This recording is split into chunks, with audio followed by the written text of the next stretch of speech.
Seigneur, merci pour ta parole, merci pour ces moments. Nous voulons, Seigneur, t'écouter ce matin, Seigneur. Parle à nos cœurs, Papa.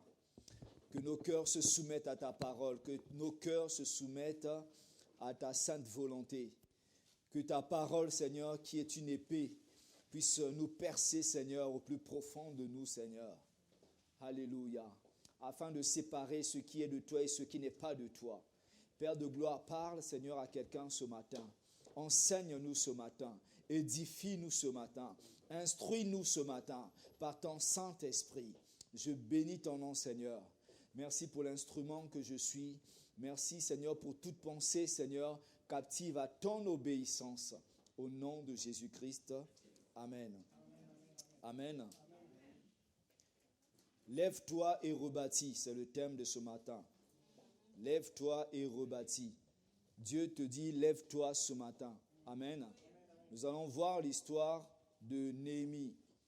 Je vous conseille de lire ce livre tout entier à la maison et que le Saint-Esprit vous éclaire à travers ce livre. C'est un livre riche d'enseignements. Amen. Lève-toi et rebâtis. Beaucoup de personnes ont besoin de se lever. Beaucoup de personnes ont besoin d'être rassurées. Beaucoup de personnes ont besoin d'être encouragées. Parce que certains ont perdu l'espoir. Certains ont vu leur foi diminuer. Tu as perdu confiance en la parole de Dieu. Tu as perdu confiance en Dieu. Tu as perdu confiance à tout ce qui est sacré. Et ta foi commence à diminuer. Et Dieu te dit aujourd'hui, lève-toi. Ce que le diable a détruit dans ta vie, ce que les ennemis ont détruit dans ta vie, Dieu te dit lève-toi parce qu'il te donne la capacité, il te donne les moyens de rebâtir ta vie, de rebâtir ton avenir. Alléluia. Gloire soit rendue à notre Dieu. On va ouvrir nos Bibles dans le livre de Néhémie au chapitre 1. Alléluia. Merci Seigneur.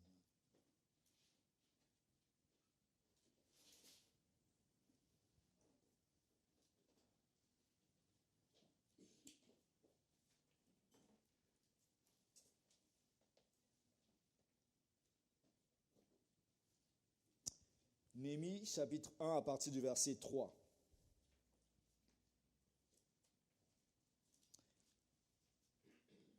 Ils me répondirent, ceux qui sont restés de la captivité sont là dans la province, au comble du malheur et de l'opprobre. Les murailles de Jérusalem sont en ruine et ses portes sont consumées par le feu. Verset 4. Lorsque j'entendis ces choses, je m'assis, je pleurai et je fus plusieurs jours dans la désolation. Je jeûnais et je priais devant le Dieu des cieux. Alléluia. Ça, c'est l'attitude de Néhémie qui travaillait dans la cour du roi. À une certaine époque, Israël s'est éloigné de Dieu. Et Dieu a permis qu'il soit vaincu par la guerre. Et ils se sont retrouvés, la ville de Jérusalem s'est retrouvée en ruine. Et certains ont été emmenés comme esclaves. Vous savez, quand vous lisez plusieurs histoires des enfants de Dieu qui ont servi de la cour du roi, généralement, on les a emmenés là-bas comme étant esclaves. Alléluia. Et pour ceux qui avaient de l'instruction, ceux qui étaient comme Daniel, qui était issu d'une race royale, étaient mis dans le palais pour servir aux côtés du roi. Parce que c'était des gens qui pouvaient apprendre plusieurs langues. Alléluia. Donc Néhémie servait aux côtés du roi. C'était le confident du roi, malgré qu'il était juif. Et ce roi était un roi païen. Et il avait toujours Jérusalem dans son cœur. Il avait toujours l'amour de sa patrie. Il avait toujours l'amour de son Dieu. Et il s'est approché de certaines personnes qui revenaient de Jérusalem. Il leur a demandé les nouvelles de son pays. Et les nouvelles n'étaient pas bonnes. Il leur dit, les murailles sont en ruine et les portes ont été consumées par le feu. Quand vous allez voir aussi, Jérusalem, il y avait plusieurs portes, alléluia, pour entrer dans la ville. Donc toutes ces portes étaient consumées par le feu. Et ça a attristé le cœur de Néhémie, qui s'est mis à pleurer, qui s'est mis à se lamenter, mais devant Dieu, alléluia. Vous savez, bien aimé, des fois, il y a des choses qui nous affectent personnellement. On doit pleurer devant Dieu. On ne doit pas aller pleurer devant les hommes. Parce que devant les hommes, il n'y a aucune solution. Mais devant Dieu, Dieu va t'écouter, bien aimé. Je ne sais pas quelle est la situation, quelle est la ruine dans ta vie aujourd'hui. Quelle est la situation que tu traverses où il n'y a plus d'espoir, où tu pleures. Tu pleures, tu cherches la face de Dieu. Tu cries aux hommes, mais les hommes n'ont aucune solution pour toi. Il n'y a que Dieu qui a une solution pour toi. Dieu voit l'état de ta vie, bien-aimé. Alléluia. Alléluia. Alléluia. Merci Seigneur. Je sais que Dieu est en train de consoler un cœur ce matin. Un cœur qui a beaucoup pleuré. Alléluia. Alléluia. Un cœur qui a été blessé par des hommes, par des comportements. Alléluia. Ouvre ton cœur ce matin, bien-aimé. Dieu veut te guérir. Dieu veut te restaurer. Dieu veut te relever. Il dit, lève-toi et rebâtis. Alléluia. Merci Seigneur. Donc Néhémie s'est mis à jeûner, s'est mis à prier dans la présence de Dieu. Alléluia. Parce que les nouvelles n'étaient pas bonnes. Et quand il s'est mis à prier, Dieu lui a donné une stratégie. Dieu lui a donné de la sagesse pour pouvoir... Vous savez, pourquoi, je me suis posé la question, pourquoi Néhémie s'est retrouvé dans la cour du roi? Pourquoi Néhémie s'est retrouvé comme étant le confident du roi? Vous savez, à l'époque, quand vous allez envahir une ville, vous détruisez la ville complètement. Ça veut dire que les habitants de la ville deviennent vos esclaves. Donc ça veut dire que c'est ce roi-là qui régnait dans toute, le roi perse, qui régnait dans toute cette région. Et il avait établi des gouverneurs. Alléluia. Ça veut dire que Néhémie qui était juif, s'il n'avait pas la faveur du roi, il ne pouvait pas s'engager dans cette initiative. Il ne pouvait pas prendre cette initiative parce que ça allait être considéré comme une rébellion. Toi, on détruit ta ville. Toi, tu es esclave et tu prends l'initiative d'aller rebâtir.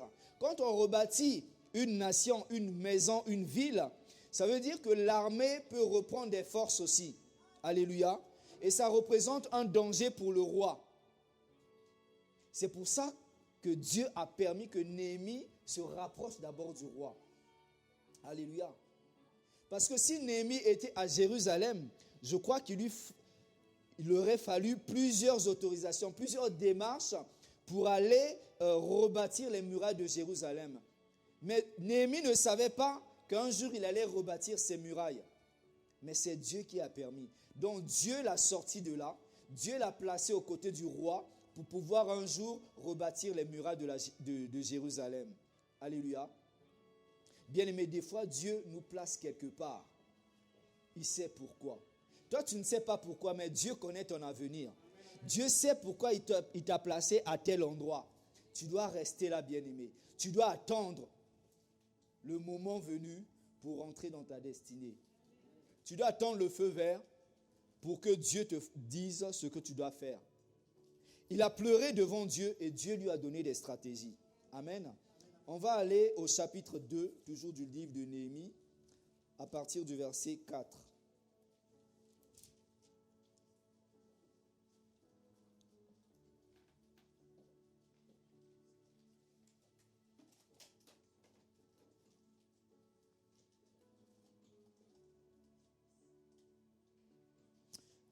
Je vais commencer au verset 1.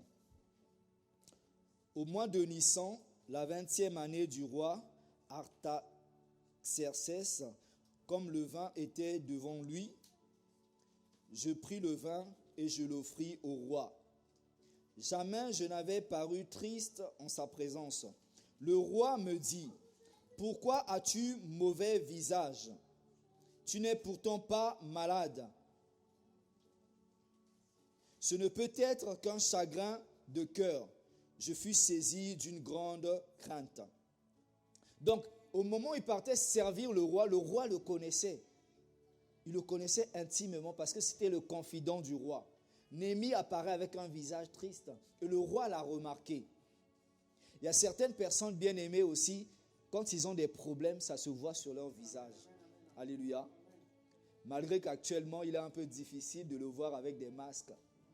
Alléluia. Mais on le sait quand même. Alléluia. Donc Dieu te dit souris.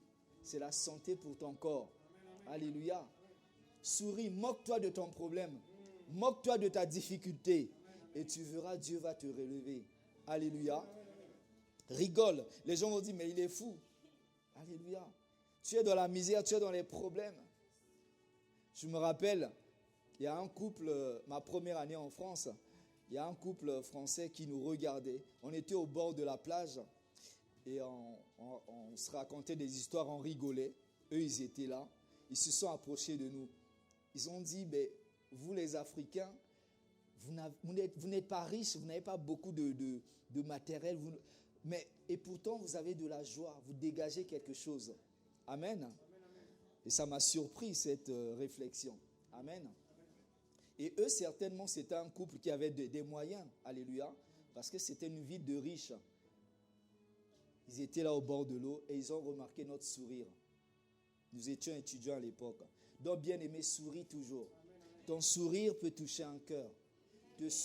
Ton sourire peut apporter quelque chose de plus dans la vie de l'autre. Amen.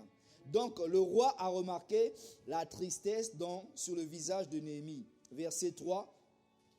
Et je répondis au roi, que le roi vive éternellement. Comment n'aurais-je pas mauvais visage lorsque la ville où sont les sépulcres de mes pères est détruite et que ses portes sont consumées par le feu. Verset 4. Et le roi me dit, que demandes-tu? Je priais le Dieu des cieux. Donc voilà le roi qui demande à Néhémie, que veux-tu? Que cherches-tu? Quelle est ta demande? Alléluia. Parce que ça a brisé son cœur aussi de voir Néhémie dans cet état. Et le roi lui a dit, qu'est-ce que tu veux? Et Néhémie a donné ses conditions. Alléluia.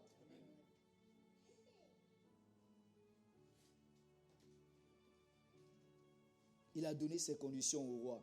Il a dit au roi, voilà ce que j'ai besoin. Il faut que tu me fasses des lettres.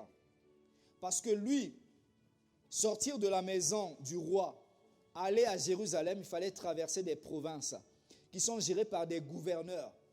Lui, même s'il est dans la cour du roi, il est toujours considéré comme l'ennemi. Alléluia. Donc, avec le mot du roi, le sceau du roi, il avait un laissez-passer. Donc, il avait des lettres.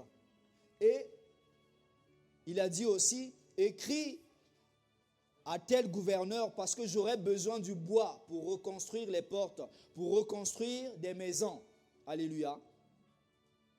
Bien-aimé, tu as besoin de quoi pour reconstruire ton avenir? Tu as besoin de quoi pour reconstruire ce qui a été détruit dans ta vie? Tu dois commencer à planifier les choses. Alléluia. On vous a donné des prospectus pour écrire vos objectifs de 2022. Est-ce que tu as écrit? C'est une façon de planifier aussi. Tu as besoin de quoi? N'avançons pas, bien-aimés, à l'aveuglette. Aujourd'hui, nous avons la Bible, nous avons les épîtres, parce que les hommes ont écrit. Alléluia. Les écrits sont là, ça nous sert de témoignage. Ça veut dire que, bien-aimé, tu dois écrire, planifie. Quand tu écris, ça reste, bien-aimé. Tu as besoin de quoi? Dieu te demande, tu as besoin de quoi? Tu sais, tu peux te dire, oui, mais Dieu connaît ma situation, Dieu sait ce dont j'ai besoin, mais Dieu veut que tu parles. Il y a des moments où il faut ouvrir sa bouche pour dire à Dieu, voilà ce que je veux. Il faut parler. Dieu veut que tu parles. Alléluia.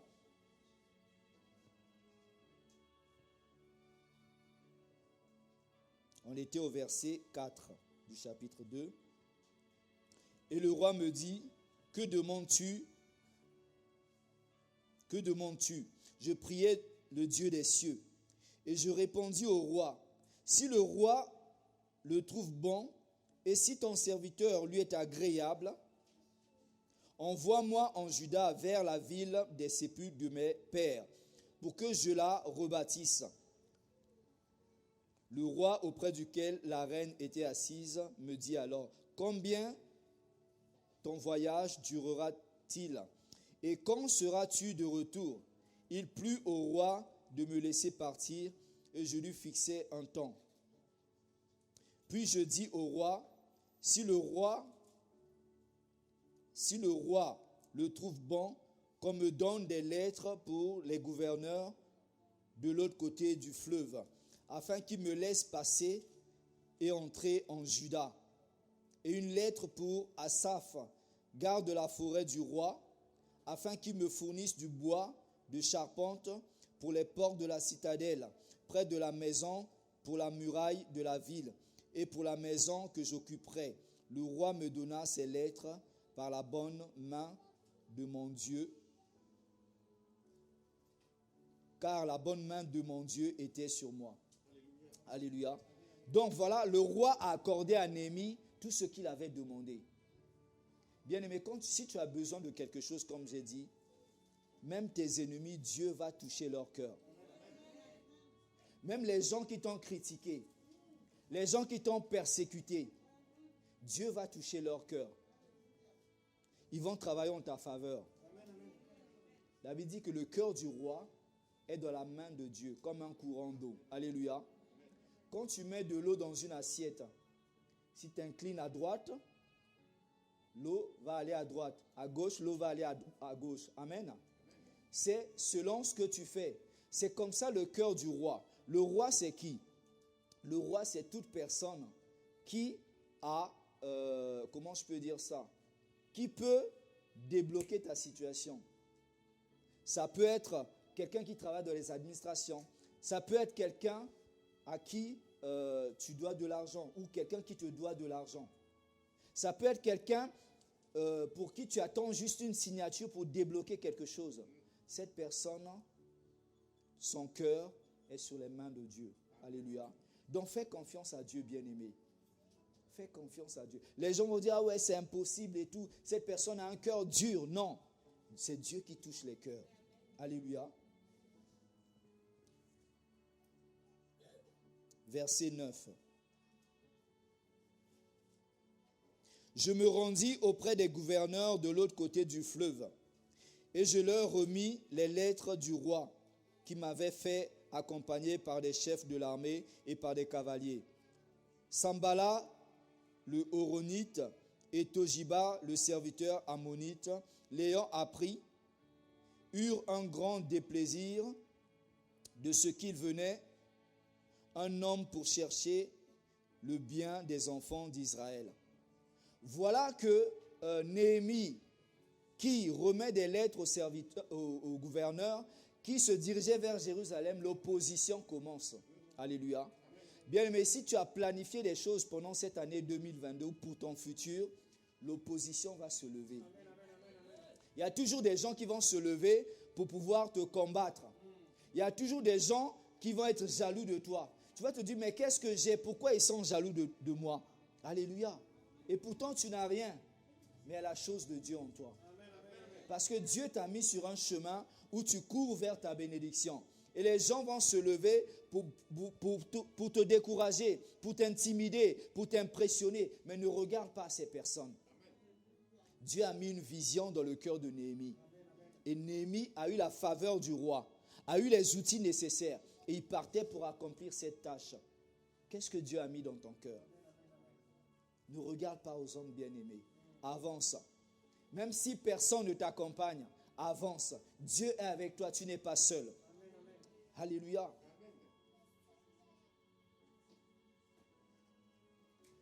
Et lorsque tu planifies aussi quelque chose, c'est important de rester dans la discrétion. C'est important de se taire. Nous, les enfants de Dieu, nous parlons trop. Alléluia. Des fois, il faut se taire. Il faut se taire, bien-aimé. Alléluia. Regardez au verset 11. J'arrivai à Jérusalem et j'y passais 3 jours. Après quoi, je me levai pendant la nuit avec quelques hommes sans avoir dit à personne ce que mon Dieu m'avait mis au cœur de faire pour Jérusalem. Il n'y avait avec moi que d'autres bêtes de somme que ma propre monture. Alléluia. Donc Néhémie sortait de nuit, il n'a rien dit à personne. Il y a des choses que tu peux planifier dans ta vie, bien-aimé, garde-le pour toi. Alléluia. Des fois, on a tendance à dire, oui, je vais en parler autour de moi pour demander aux gens de prier pour moi. Mais est-ce que tu connais les personnes à qui tu parles de ton projet? Tu parles de ta situation. Tout le monde n'est pas chrétien. Tout le monde, tu peux présenter un bon projet, bien-aimé. Tu dis, bien-aimé, prie pour mon projet là. La personne peut être jaloux de ton projet. La personne peut voler ton idée. Alléluia. Faites attention, bien-aimé. Des fois, il faut apprendre à fermer sa bouche. Fermer sa bouche, se taire, faire les choses dans la discrétion. Si Dieu te met à cœur d'aller voir le pasteur, va voir le pasteur. Mais si Dieu ne te met pas à cœur, ne va même pas voir le pasteur. C'est entre toi et Dieu. Commence à prier. S'il y a des choses que tu ne comprends pas, à ce moment-là, rapproche-toi des serviteurs de Dieu. Beaucoup de personnes échouent parce qu'ils parlent trop. Toi, tu parles à ta confidente. Ta confidente a une confidente. La confidente de ta confidente a une confidente. Et ainsi de suite. Ton information se propage. Et du coup, tu es combattu. Mais c'est toi-même qui as provoqué ce combat. Alléluia. Apprends à te taire. Cette année 2022, dis Seigneur, apprends-moi à me taire, à fermer ma bouche, à tourner ma langue plusieurs fois avant de parler, à réfléchir avant de parler, à avoir le discernement. Alléluia. Même pour tes études, n'en parle pas trop. Pour tes projets, n'en parle pas trop. Alléluia. Il y a des projets, vous savez, Néhémie ne pouvait pas faire ça tout seul. Il a pris quelques personnes, mais ces personnes étaient dans la confidence. Donc il y a des choses que tu peux faire. Si tu as besoin des gens, réduis ton cercle. Alléluia. Réduis ton cercle. Et tu peux dire à la personne, voilà, je te fais une confidence, mais n'en parle pas autour de toi. Que ça reste entre nous. Ça, c'est important, bien-aimé. Dans la maison de Dieu, on doit apprendre à se taire. Alléluia. Reste prudent. Mène une vie discrète. Mon père disait toujours, pour mieux vivre, il faut vivre caché. Alléluia. C'est important, bien-aimé. Tu ne sais pas d'où viendra le combat. Ça peut venir de l'église aussi, de ta famille, de tes amis. Faisons attention, bien-aimés. Moi, je vois sur les réseaux sociaux aujourd'hui, certaines personnes qu'on appelle influenceurs ou je ne sais pas quoi, tout ce qu'ils mangent, ils le disent. J'ai mangé ceci à midi, le matin, le soir. Je vais aux toilettes. Je vais me tailler des ongles. On prend des photos de tout ce qu'on fait. Alléluia. C'est un danger, bien-aimé. C'est un danger. Vivons dans la discrétion. Alléluia.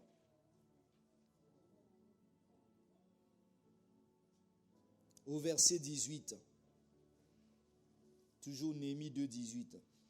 Et je leur racontais comment la bonne main de mon Dieu avait été sur moi et quelles paroles le roi m'avait adressées. Ils dirent, levons-nous et bâtissons, et se fortifièrent dans cette bonne résolution. Alléluia. Ils ont pris la décision de se lever et de rebâtir les murailles de Jérusalem. Bien-aimé, tu dois te lever. Si tu ne te lèves pas, tu ne peux pas travailler. Se lever, c'est quoi? C'est changer de position. Tu as essayé de faire certaines choses avec une certaine posture, avec une certaine position, en prenant des stratégies. Si ça n'a pas marché, change de stratégie, bien-aimé. Lève-toi. Se lever, c'est quoi? Se mettre en action, se mettre en mouvement. Il y a des gens qui attendent que tout vienne du ciel. Tu as demandé l'argent à Dieu, mais tu ne veux pas travailler pour avoir cet argent. L'argent ne va pas tomber du ciel. Alléluia. Néhémie a commencé à planifier les choses. Si tu as un projet bien-aimé, commence à te renseigner. Commence à planifier les choses. Qu'est-ce que tu veux faire? Prends des informations sur peut-être un commerce que tu veux faire. Est-ce que ça marche? Quels sont les tenants et les aboutissants? Quelles sont les ouvertures? Combien je peux gagner? Quel public je vais toucher? C'est comme ça qu'il faut se renseigner. Alléluia. J'ai de l'argent, je veux multiplier mon argent. Comment faire pour multiplier mon argent? Peut-être qu'à la banque, ça ne fonctionne pas bien. Tu réfléchis, tu t'informes. C'est ça aussi, bien-aimé, planifier, se renseigner. C'est ça. Quand tu as toutes ces informations, Dieu va t'éclairer dans toutes ces informations-là et Dieu va te donner la bonne idée, la bonne orientation. C'est important, bien-aimé. Beaucoup de fois, vous savez, Néhémie s'est approché de Dieu, il a pleuré devant Dieu. Dieu lui a donné les stratégies. Mais beaucoup d'entre nous, on échoue parce qu'on prend d'abord, au fait, on impose à Dieu nos projets. On ne veut pas demander l'avis de Dieu. Et quand tout va mal, c'est là où on vient vers Dieu. Ah Seigneur, tu m'as abandonné. Ah Seigneur, aide-moi. Mais tu aurais dû écouter Dieu avant. Regarde le temps que tu as perdu. Les gens peut-être avec qui tu as commencé, qui ont percé, qui sont arrivés loin, mais toi tu es toujours au même point. Parce que tu prends tel projet, ça ne marche pas, tu changes de projet. Tu changes. Assis-toi, bien-aimé. Lève-toi devant Dieu, va pleurer devant Dieu. Et demande à Dieu, qu'est-ce que je peux faire? Je suis fatigué d'aller d'échec en échec. Demande au Seigneur, bien-aimé. Alléluia. Ils ont pris l'initiative de se lever et de rebâtir. Verset 19. Sambala et le Horonite, Tojiba, le serviteur ammonite, et Geshem, l'arabe, en ayant été informés, se moquèrent de nous et nous méprisèrent. Ils dirent, que faites-vous là? Vous révoltez-vous contre le roi? Parce que c'était considéré comme une rébellion. Qu'est-ce que vous êtes en train de faire? L'armée du roi a détruit ses murailles, mais vous voulez rebâtir. C'est une rébellion. Ils étaient intimidés. Alléluia. Il y a des gens bien-aimés qui vont essayer de t'impressionner. Ah oui, tu sais, si tu t'engages là-dedans, ça va être compliqué. Toi, tu veux acheter un appartement. Ah ouais, mais tu sais, tu vas payer ci, tu vas payer ça et tout. Tu veux te lancer dans l'immobilier, tu veux te lancer dans tel commerce et tout. Ah oui, mais c'est compliqué. Moi, j'ai essayé, ça n'a pas marché, donc fais attention et tout. Mais vous n'êtes pas les mêmes personnes. Alléluia. Vous savez, bien aimé, vous pouvez faire 2 projets. Alléluia, les mêmes projets, les mêmes détails. La même étude de marché. Mais si toi tu es avec Dieu, l'autre n'est pas avec Dieu, pour toi ça va aller de l'avant. Donc quand tu as Dieu avec toi, bien-aimé, avance. Les gens vont se moquer de toi. Les gens vont te donner, au fait, il y a des idées qui sont comme des poisons.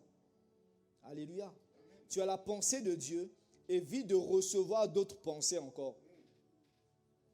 Il y a des gens qui ont échoué dans des projets, ils vont te donner leurs projets, alors que ce sont des poisons qui vont étouffer la vision que Dieu a mis dans ton cœur.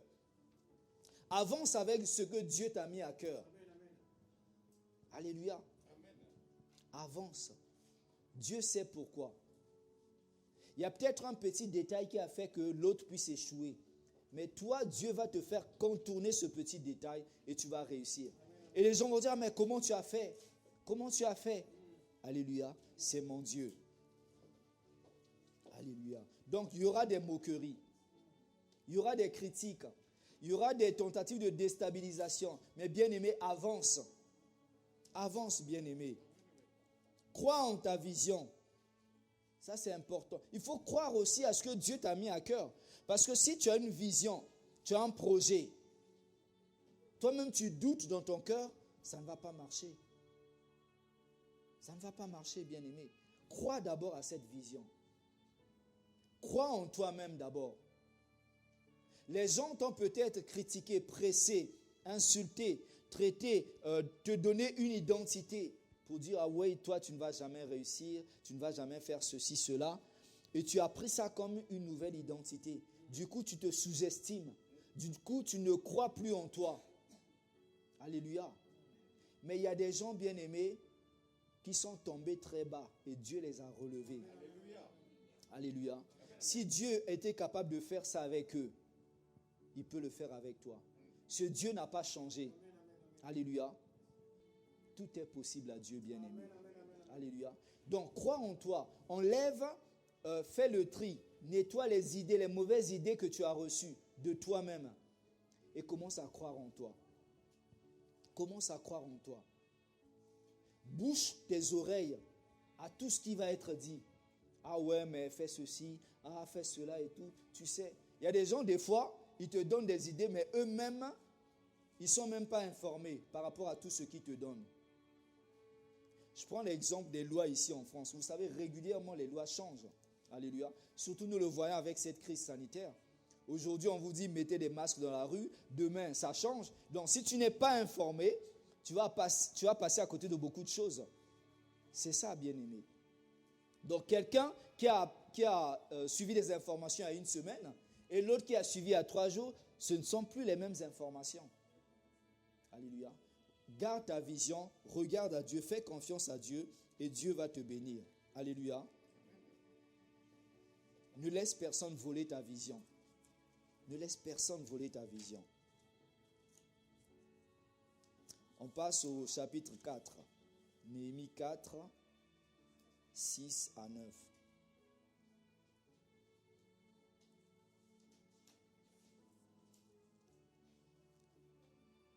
Nous rebâtîmes la muraille qui fut partout achevée jusqu'à la moitié de sa hauteur. Et le peuple prit à cœur ce travail. Mais Sambala, Tojiba, les Arabes, les Ammonites et les Astodiens furent très irrités en apprenant que la réparation des murs avançait et que les brèches commençaient à se fermer. Ils se liguèrent tous ensemble pour venir attaquer Jérusalem et lui causer du dommage. Donc voilà, au début, ils se sont moqués de leur projet. Ah oui, ça ne marchera pas, ils les ont intimidés, ils ont dit ceci, cela et tout. Mais quand ils sont revenus, ils ont vu que le peuple était déterminé. Le peuple a rebâti, le projet avançait. Et ils ont changé de stratégie. Ils ont arrêté avec les moqueries, ils ont commencé à les menacer de mort. Alléluia. Bien aimé, les gens qui t'ont combattu au début, qui t'ont critiqué, ils ne vont pas te lâcher. Tu crois qu'ils t'ont lâché, ils vont changer de stratégie. C'est comme ça que le diable fait. Avec Jésus dans le désert, il a changé de stratégie 3 fois. Alléluia. Et avec toi aussi, il changera de stratégie. Donc, sois prudent, bien-aimé. Ceux qui se sont moqués de toi vont assister à ta gloire, vont assister à ton élévation. Ceux qui se sont moqués des projets qui ont échoué dans ta vie, ils vont constater l'élévation que Dieu a promis pour toi. Alléluia. Mais Dieu te dit, lève-toi et rebâtis. Alléluia. Donc, quand ils ont vu cette menace, ils ont posté des hommes de part et d'autre des murailles pour sécuriser des hommes et des femmes armés. Alléluia. Ça veut dire que, bien-aimé, quand tu sens la menace arriver, lève-toi dans la prière. Lève-toi dans la prière. Le combat contre Amalek, bien-aimé, la Bible dit, c'est de génération en génération. Amalek va toujours te combattre, va toujours t'empêcher d'aller de l'avant. Alléluia. Mais toi, pour réussir, bien-aimé, tu dois d'abord changer ta mentalité. Ta réussite, bien-aimé, ne dépend pas de ton milieu social. Ta réussite ne dépend pas de ta famille. On a vu les gens réussir aujourd'hui. Ils étaient dans une famille très modeste, très pauvre. Alléluia. Donc toi, si tu te dis, dans ma famille, les gens n'étaient pas, il n'y avait pas de riches, donc je ne pourrais jamais être riche, mais tu vas rester pauvre. Si dans ta famille, il y a des gens, personne n'a jamais eu le bac, tu te dis aussi que, bon, quand je vais arriver en terminale, ça va être la fin pour moi, ça sera la fin pour toi. Alléluia. Mais si tu sais que tu seras le premier à aller plus loin, tu vas aller plus loin. Alléluia. Ne regarde pas, si dans ta famille, il n'y a pas un modèle d'élévation, ne regarde pas dans ta famille. Regarde la parole de Dieu. Alléluia. Si Dieu a fait avec ces personnes, il peut le faire avec toi. Tu es dans une meilleure alliance. Alléluia. Tu es dans une meilleure alliance où Dieu habite avec toi. Jésus te dit, tu n'es plus son serviteur, mais tu es son ami. Tu es son confident. Alléluia. Jésus voit ta tristesse. Donc il te dit, que veux-tu que je fasse pour toi? Quels sont tes besoins? Alléluia. Donc bien-aimé, réfléchis. Confie-toi au Seigneur. Pendant cette année 2022, commence à changer de stratégie. Quelles sont tes résolutions? Planifie les choses. Apprends à fermer ta bouche. Fais confiance au Seigneur. Relève-toi. Parce que si tu es à terre, tu ne pourras rien faire. Relève-toi. Relève-toi. Alléluia. Que le nom du Seigneur soit béni. Prions le Seigneur. Alléluia. Seigneur, merci pour ta parole. Parce que ta parole est la vérité. Merci pour ta faveur, ta grâce. Merci parce que tu viens encore de nous donner un ordre. Levons-nous et bâtissons, Seigneur. Que chacun, Seigneur, se lève pour sa destinée. Que chacun se lève, Seigneur, Dieu de gloire, pour sa vision. Que chacun se lève pour ce que tu lui as mis à cœur, Seigneur. Merci pour le cœur de mon frère, de ma sœur, Seigneur, que tu as pensé ce matin. Pour les blessures que tu as pensées. Pour les larmes que tu as séchées, Seigneur. Mon bien-aimé a beaucoup pleuré, Seigneur. Tiens compte de ces larmes, Seigneur. Mon bien-aimé a été traîné dans la boue. On s'est moqué de tes enfants, Seigneur. Maintenant, Seigneur, c'est l'heure de l'élévation. C'est l'heure de la gloire. C'est l'heure, Seigneur Dieu de gloire, de se glorifier. Toutes les personnes qui se sont moquées de nous, Seigneur, vont assister à notre élévation. Je bénis ton nom, Seigneur, pour ta parole. Merci pour cette année bénie, Seigneur. Merci pour nos vies bénies. Merci pour nos familles bénies. Au nom de Jésus. Amen.